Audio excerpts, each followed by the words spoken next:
오늘은 우리 인천 부평 한우리 교회를 담임하고 있는 김민석 목사님께서 요람이 품었던 것이라는 제목으로 말씀을 전해 주시겠습니다. 우리 박수로 환영하며 모시도록 하겠습니다.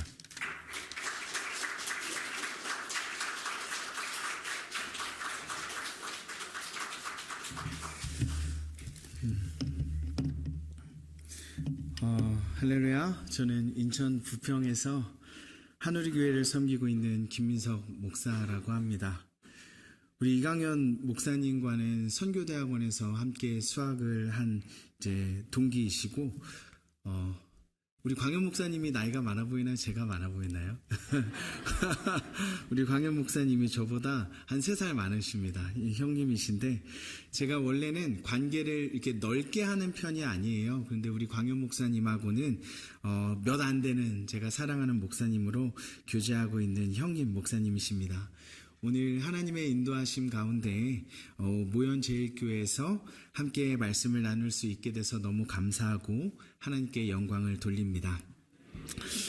오늘 우리가 본문으로 마주한 열왕기하 6장의 풍경은 차마 눈뜨고 볼 수 없고 입에도 담기 부담스러운 참혹함을 우리에게 보여주십니다.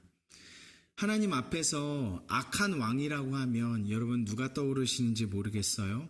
성경에서 가장 악한 왕의 대명사라고 하면 대답한 분도 계신데 아합 왕일 겁니다.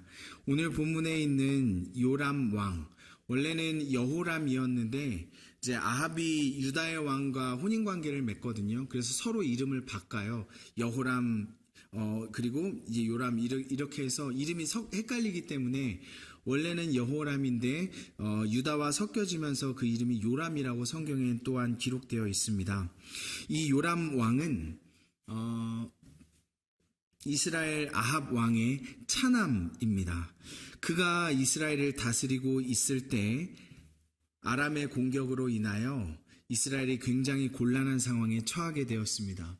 곤란할 뿐만 아니라 먹고 살 것이 없어서 굉장히 괴로운 상황에 놓이게 되었죠. 어느 정도였냐면 굶주리고 굶주려서 서로의 자녀를, 차마 자기의 자녀는 잡아먹지 못하니까 서로의 자녀를 바꿔서 잡아먹어야 하는 정도의 괴로운 상황에 놓이게 되었습니다. 여러분, 이런 일을 상상이나 할 수 있었겠습니까? 입에도 올리기 부담스러운 일이죠. 그런데 이 참극은 단순히 적국의 악의나 아니면 불행하게 된 어떤 굶주림이 아니라 성경은 하나님의 언약을 파기한 자들에게 주시는 그러한 저주로서 신명기 28장에 기록된 저주가 이스라엘에게 일어난 것으로 우리에게 선포하십니다. 말씀 한번 같이 보실까요? 신명기 28장 52절 53절인데요. 제가 읽겠습니다. 그들이 전국에서 내 모든 성읍을 에워싸고 내가 의뢰하는 높고 견고한 성벽을 다 헐며 내 하나님 여호와께서 내게 주시는 땅의 모든 성읍에서 너를 에워싸리니 내가 적군에게 에워싸이고 맹렬한 공격을 받아 곤란을 당함으로 내 하나님 여호와께서 내게 주신 자녀 곧 내 몸의 소생의 살을 먹을 것이라. 하나님의 이 무시무시한 저주가 이스라엘에게 임한 것을 말씀을 통하여 우리가 명확히 확인해 볼 수가 있습니다. 우린 여기서 근원적인 질문을 던지게 됩니다.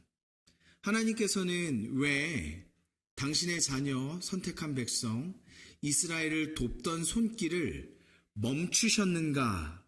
라는 질문입니다. 왜냐하면 불과 얼마 전까지만 해도 이스라엘의 상황이 달랐기 때문입니다. 먼저 조금 앞에 열왕기하 3장을 보면 모압과의 전쟁에서 하나님께서는 엘리사를 통하여 요람 왕과 이스라엘에게 놀라운 은혜를 베푸셔서 승리를 주십니다. 그 곤란한 상황 가운데 하나님께서 은혜를 베푸셨던 거죠. 또 오늘 본문 바로 앞에 있는 같은 장 8절에 보면 하나님께서 이 모압의 공격으로부터 이스라엘 왕 요람을 지키시고 또한 이스라엘이 공경을 당한 것을 엘리사를 통하여 어디에 공격하러 온다, 저기에는 가지 마라, 그들의 전략을 마치 왕의 침상의 일까지 알려주는 것처럼 세심하게 알려주심으로 하나님께서는 요람 왕과 이스라엘을 지키셨습니다.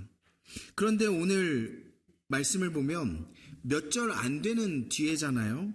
근데 왜 이런 처절한 절망 속에 하나님께서 이스라엘 놓이게 하셨을까요? 괜찮지 않았습니까?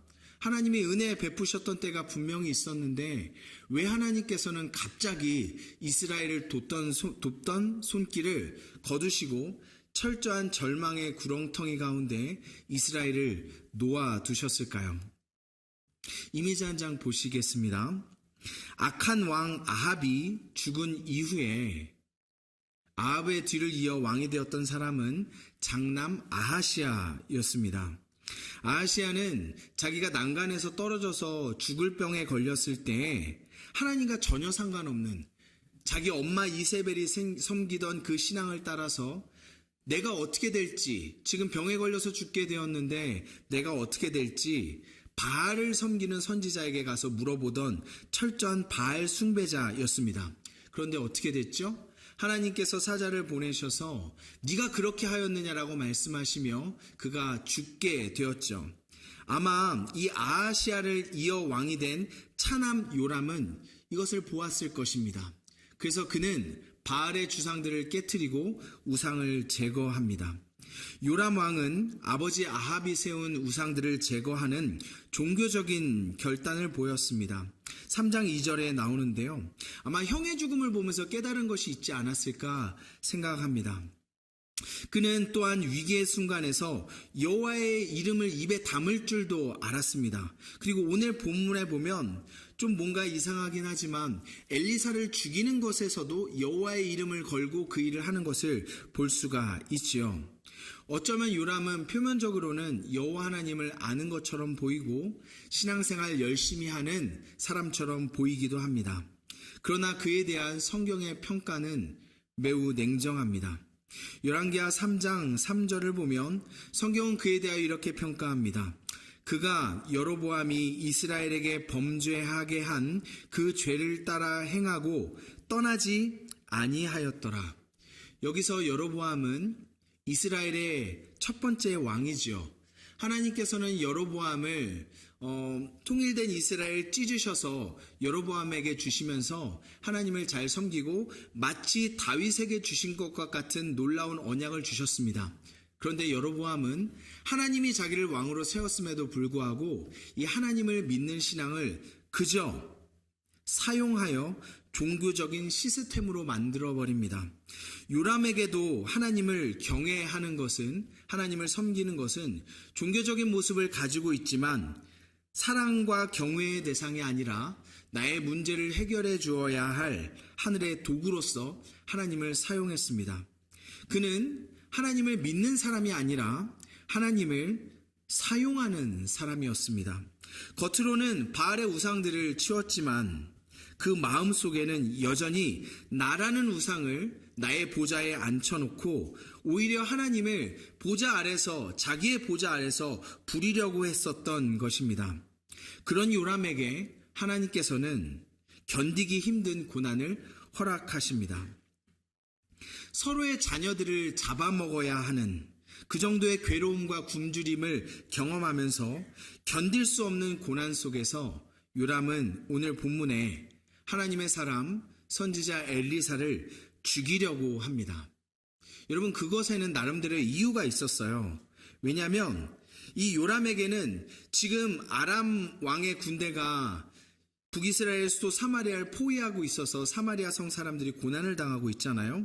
이렇게 된 이유가 엘리사가 이전에 베풀었었던 지나친 관용 때문이다라고 생각을 했었던 겁니다. 여러분, 이 말씀을 이해하려면 조금 앞에 있는 6장 8절 이하의 사건을 우리가 기억해야 합니다. 당시 아람 왕은 이스라엘을 계속 공격했어요. 근데 아까 말씀드렸다시피 하나님께서는 선지자 엘리야를 통하여 이스라엘이 저기로 공격해온다, 이스라엘이 저쪽에 온다, 아람이 저쪽으로 온다, 저쪽으로 공격한다라는 사실을 알려주셨어요. 그래가지고 아람 왕은 눈의 가시처럼 이 비밀을 알려준 엘리사를 잡으려고 했습니다. 그래서 아람 왕의 특공대를 보내가지고 엘리사가 있었던 도단을 포위해가지고 엘리사를 잡으려고 했죠. 근데 여기에서 우리가 잘 알려진 그 장면이 등장하죠. 엘리사와 엘리사의 사환이 두려움에 휩싸였을 때 하나님께 엘리사가 기도하여서 그의 눈이 열어서 오히려 이 도단을 둘러싸고 있는, 엘리사와 사안을 둘러싸고 있는 아람의 군사보다 훨씬 더 많은 하나님의 군사들이 그들을 둘러싸고 있는 것을 눈을 떠서 보게 하셨습니다. 그리고 나서 엘리사는 하나님께 기도하죠. 저들의 눈을 멀게 해주십시오. 그래서 하나님께서는 엘리사를 잡기 위하여 둘러싼 그 아람의 군대 병사들의 눈을 멀게 하셨습니다. 그래서 엘리사는 이 눈먼 아람의 군사들을 마치 양을 이끌듯이 이스라엘의 수도 사마리아로 데리고 갑니다. 그래서 어디로 가는지 몰라서 그냥 이끌림에 따라서 사마리아로 간 그 군사들을 보고 왕은 어떤 생각을 했을까요? 요람 왕이 그 자기의 적군들이 눈이 멀어서 자기의 수도에 완전히 갇히게 된 거죠. 그 상황을 보고 어떤 생각을 했겠습니까? 요람 왕은 엘리사에게 내 아버지여 내가 치리이까 이렇게 얘기합니다. 생각해 보세요. 여러분을 괴롭히던 적군의 적국이, 그 병사들이 눈이 멀어서 자기의 성읍에 갇히게 되었어요. 그러면 그들을 절멸시키면 얼마나 이스라엘의 안위에 도움이 됐겠습니까? 왕으로서 적군의 병력들을 다 몰살시킨다면 이스라엘에 조금 더 기가 펴고 또 주변의 영향력을 확장할 수 있는 좋은 기회가 되었겠죠. 그래서 이 아람 군대를 치리이까라고 얘기하죠. 그런데 하나님께서는 엘리사를 통하여 그것을 막으십니다. 그래서 아람의 군대를 치는 것을 막으시고 오히려 그들에게 융숭하게 대접하여서 그들을 다시 아람으로 돌려보내도록 하십니다. 왕이 이해가 됐을까요? 이해할 수 없었습니다. 왕은 이해할 수 없었지만 엘리사의 말대로, 왜냐하면 그 병사들을 데려오게 한 모든 것에 자기가 한 일이 없으니까요. 엘리사의 말대로 하나님의 뜻에 순종해서 그 병사들을 융숭히 대접하여서 돌려보내게 되죠. 그리고 한동안 북이스라엘의 평화가 있었습니다. 그런데 시간이 흘러서 다시 아람의 군사가 쳐들어왔고 사마리아를 포위하여서 말로도 담기 어려운 고난의 상황에 놓이게 된 거죠. 그래서 이 요람 왕이 누구를 원망해요? 엘리사와 하나님을 원망하는 겁니다. 하나님, 아니 엘리사, 그때 저 병사들을 몰살시켰으면 우리의 상황이 달라졌겠지 않습니까? 그의 머릿속에는 그때 엘리사가 내 말대로 저 병사들을 다 몰살시키게 두었다면 오늘 이런 비참한 일은 없었을 것이다 생각했을 겁니다. 그러나 여러분, 하나님의 손을 벗어난 고난은 존재하지 않습니다. 사마리아에 이런 어려움이 처하게 된 것은 하나님의 뜻 가운데 있었죠. 그러면 그것을 향한 하나님의 뜻이 분명히 있는 거죠. 그런데 요람 왕은 그 하나님의 마음과 본질을 보지 못했습니다. 상황과 현실 속에서 지금 우리를 공격한 저 아람의 군대를 보면서 하나님을 원망하고 오히려 하나님의 은혜로서 그 북이스라엘에게 요람에게 베푸신 기회들을 잊어버렸습니다. 하나님께서 이스라엘을 지키셨잖아요. 하나님이 그들을 보호하셨잖아요. 그런데 자기의 공로와 실력은 하나도 없으면서도 오히려 처한 이 상황의 탓을 하나님과 엘리사에게 돌리고 있는 것이죠. 은혜로 살았던 요람 왕이 이제는 그 은혜 때문에 내가 망하게 되었다고 하나님을 원망하고 있습니다. 그는 고난의 원인을 자신의 죄와 자신의 하나님을 사랑하지 않는 본질이 아니라 하나님을 탓하고 하나님이 너무 자비해서 이런 일이 일어났다고 하나님을 원망하고 있습니다. 오히려 그럼 이 고난은 요람이 돌이킬 수 있는 마지막 기회였을지도 모르겠습니다. 우리가 이런 이해 속에서 오늘 본문의 30절 내용을 이해할 수가 있습니다. 여인들이 스스로의 자녀들을 서로 번갈아가면서 잡아먹기로 했었던 이 사실을 왕에게 얘기했을 때 왕은 마음을 찢으며 옷을 찢습니다. 30절에 보면 그 옷의 속에 뭐가 있었다라고 얘기하냐면 굵은 베옷이 있었다라고 얘기합니다. 여러분, 왕이 베옷을 입을 때는 어떤 때 입나요? 보통 이것은 하나님께 은혜를 구하고 자기의 죄를 참회할 때 입는 옷이 베옷입니다. 물론 이제 우리 문화 속에서는 장례를 치를 때 베옷을 입긴 하지만 이 당시에 구약의 많은 일들을 보면 하나님 앞에서 통회하고 자복할 때 베옷을 입으며 하나님의 은혜를 구하죠. 그러면 요람이 입었었던 베옷의 의미는 어떤 것이었을까요? 요람은 하나님 앞에서 참회하고 자복하며 은혜를 구하며 굵은 베옷을 입었을까요? 여러분, 그렇지 않습니다. 요람 왕의 베옷은 오히려 자신의 종교적인 행위로 베옷을 입고 고통스러워하면서 하나님께 역사하심을 압박을 가하는 것이었습니다. 하나님 보십시오. 내가 이렇게 베옷을 입고 왕인데 괴로워하고 있지 않습니까? 이렇게까지 하는데 하나님 왜 우리를 도우시지 않습니까? 내가 이렇게 하지 않습니까? 이 상황에 하나님 은혜를 주셔야 하지 않습니까? 하나님을 압박하고 있는 것입니다. 그러나 그의 마음에는 참회와 돌이킴이 없었습니다. 그저 종교적인 아우성, 마치 자기의 아버지 아합이 갈멜산에 데려온 바알의 선지자들이 스스로를 자해하면서 바알에게 불을 끄고 불을 내려달라고 기도했었던 것처럼 이 요람은 하나님 앞에서 종교적인 행위를 하지만 중심이 없는, 하나님을 향한 마음과 사랑과 경외함이 없는 그저 종교적인, 그렇기에 겉으로 보기에는 왕이 베옷을 입었구나, 겸손하여 하나님의 은혜를 구하는구나라고 보일 수 있지만 베옷을 입은 은혜를 사모하는 겸손한 사람이 아니라 하나님을 경외하거나 사랑과 참회가 없는 그저 종교적인 행위일 뿐이었습니다. 그래서 33절에 그의 절규는 그의 신앙적인 파산을 우리에게 보여줍니다. 이렇게 얘기하죠. 이 재앙이 여호와께로부터 나왔으니 어찌 더 여호와를 기다리리요. 그가 선포합니다. 나는 이제 여호와를 기다리지 않겠다. 그리고 어떻게 하죠? 하나님의 선지자 엘리사를 죽이기로 결단합니다. 그는 하나님의 신뢰함으로 하나님의 은혜의 때를 기다린 것이 아니라 거래를 위하여 기다렸습니다. 하나님, 내가 이 정도로 열심을 다하여 이렇게 모습을 가지면 하나님의 은혜를 베푸셔야 하는 것 아닙니까? 이 괴로운 가운데서 우리를 건져내셔야 하는 것 아닙니까?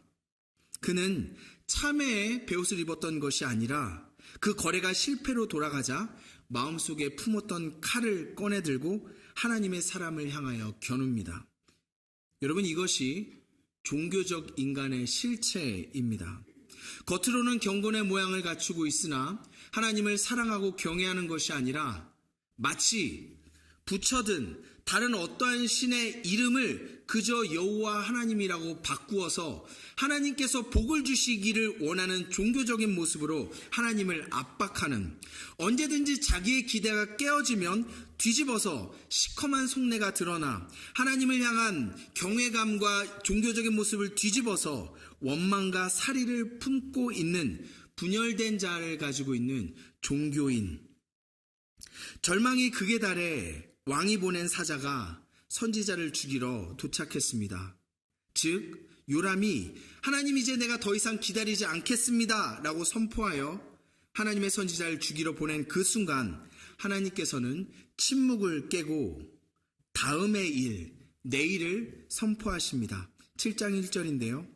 내일 이맘때 사마리아 성문에서 고운 밀가루 한 스아가 한 세겔로 매매하고. 이게 무슨 말이냐면 지금 사마리아가 극심한 고통에 굶주림에 쌓여있죠. 식량이 떨어져서 아무리 많은 돈을 줘도 음식을 살 수가 없는 상황이었습니다. 근데 하나님께서 내일 이것을 풀 것이고 내일 너희의 경제와 어려운 상황이 다시 정상으로 돌아올 것이다 라고 선포하셨습니다. 요람의 실패와 하나님께 대한 배도가 극에 달한 그 자리에 하나님께서는 오히려 이 상황을 역전시키셔서 당신의 신실함을 증명하는 자리로 사용하셨습니다. 이는 이스라엘의 군사력이나 왕의 신실함이나 요람의 배후 때문이 아니라 오직 당신의 백성들을 향한 하나님의 은혜, 자비, 헤세드 때문이었습니다. 요람은 하나님을 원망하며 배도하고 하나님의 선지자를 죽이려는 칼을 준비하였으나 하나님은 당신의 자녀들을 향한 다음의 일을, 생명을 준비하셨습니다. 이 거룩한 반전이 바로 복음입니다.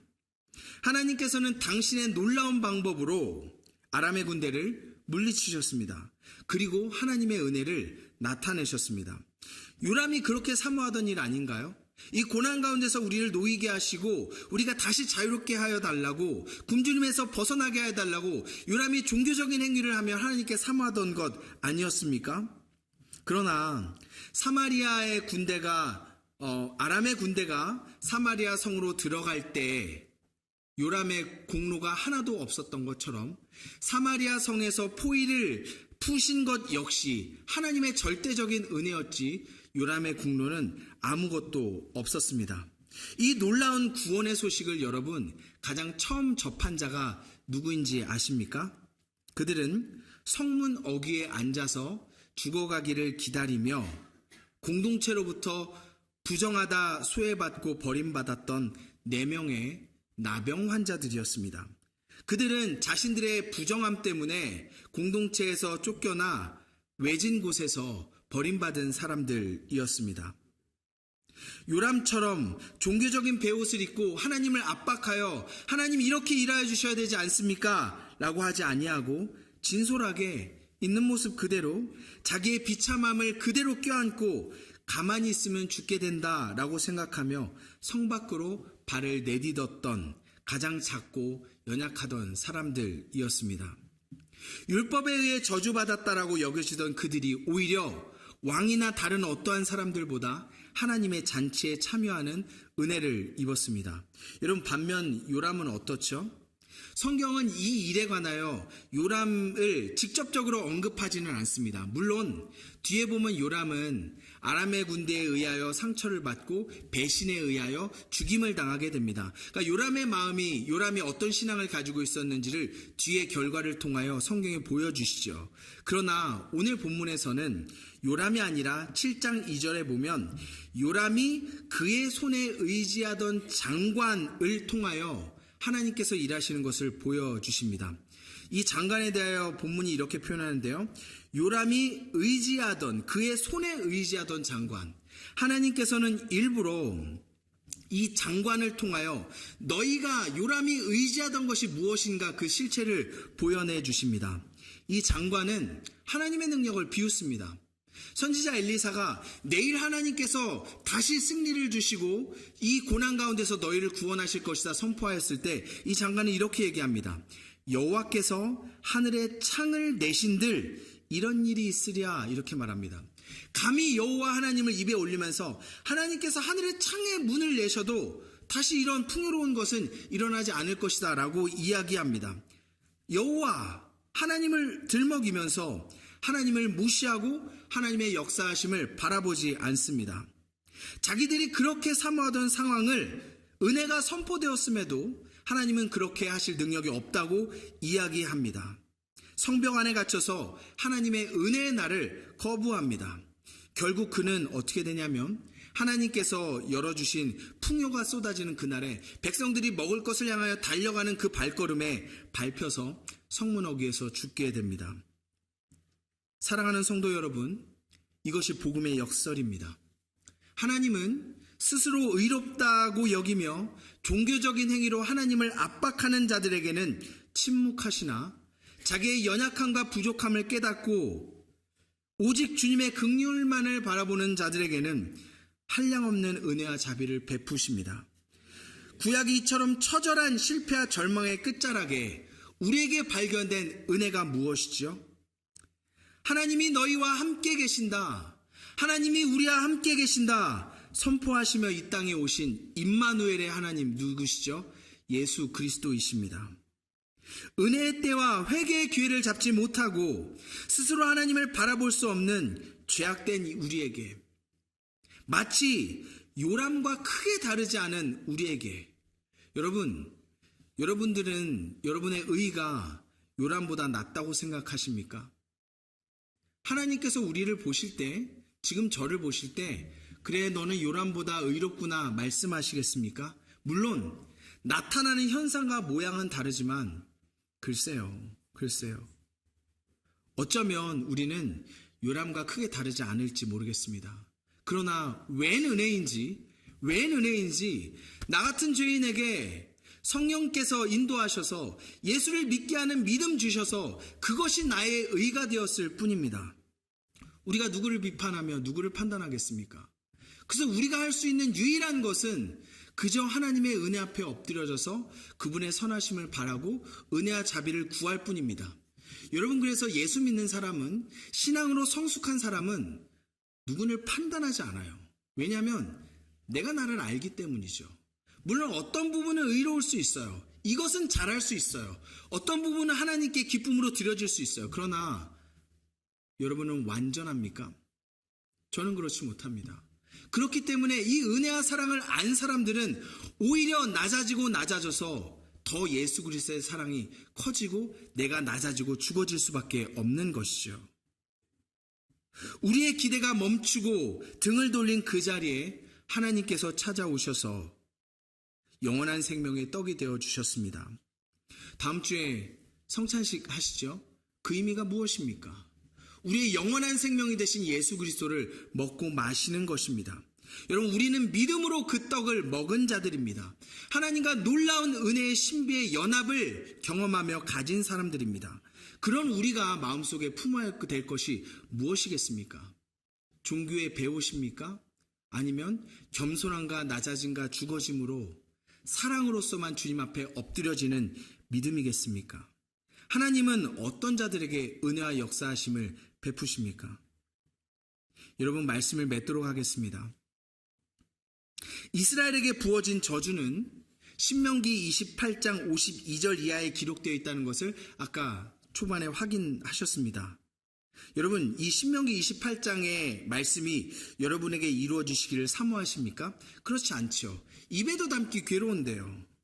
그러나 여러분, 이 신명기 28장에는 모든 사람들이 사모하는, 자신들에게 이루어지기를 원하는 말씀입니다. 무슨 말씀이냐면 아마 들어보셨을 거예요. 신명기 28장 52절 말고 그 앞부분에는 무엇이 기록되어 있냐면 이렇게 축복이 기록되어 있습니다. 들어와도 복을 받고 나가도 복을 받고 내 광주리와 떡반죽 그릇이 복을 받고 내 대적이 너를 치러 한 길로 왔으나 7길로 도망하리라. 여러분, 얼마나 아름답고 놀라운 하나님의 축복입니까? 그래서 저는 이 말씀을 항상 우리 저희 교회 성도들에게 송구영신 예배 때 축복하는데 이 말씀을 인용합니다. 그러나 우리가 기억해야 될 것은 우리에게 임한 이 놀라운 은혜는 그 뒤에 누구나 사모하는 축복 뒤에는 이스라엘에게 임한 무시무시한 저주가 있었다라는 사실입니다. 사랑하는 성도 여러분, 신명기 28장의 축복, 누구나 사모에 맞지 않는 이 축복은 하나님의 손에서 그저 떨어지는 떡고물이 아닙니다. 하나님께 잘 보여서, 신을 감동시켜서, 정성을 보여서 얻어내는 보물이 아닙니다. 참된 복은 그 떡반죽 그릇과 은혜와 축복이 아니라 그 그릇을 채우시는 하나님과 화목하는 데 있습니다. 들어와도 복을 받고 나가도 복을 받는 비결은 장소나 환경이나 내가 종교적인 무엇을 열심히 있는 것이 아니라 오직 하나님을 사랑하는 그 관계 안에 머무는 것에 있습니다. 하나님이 여러분에게 원하시는 것이 무엇이겠습니까? 예수 그리스도를 믿는다는 것의 의미가 무엇이겠습니까? 하나님을 사랑하시기를 축복합니다. 예수 그리스도를 잘 믿으시기를 축복합니다. 그 사랑 안에 거하시기를 축복합니다. 그릇을 채우는 것만 바라보지 아니하고 그 그릇을 채우시는 하나님의 심장에 머무르시는 저와 여러분이 되시기를 축복합니다. 종교적인 믿음, 형식적인 믿음, 하나님을 사용하는 것이 아니라 하나님을 사랑하는 믿음으로 자라가시기를 축복합니다. 아까 우리 장로님께서 기도하실 때 처음에 기도하신 문구가 제 마음을 탁 쳤어요.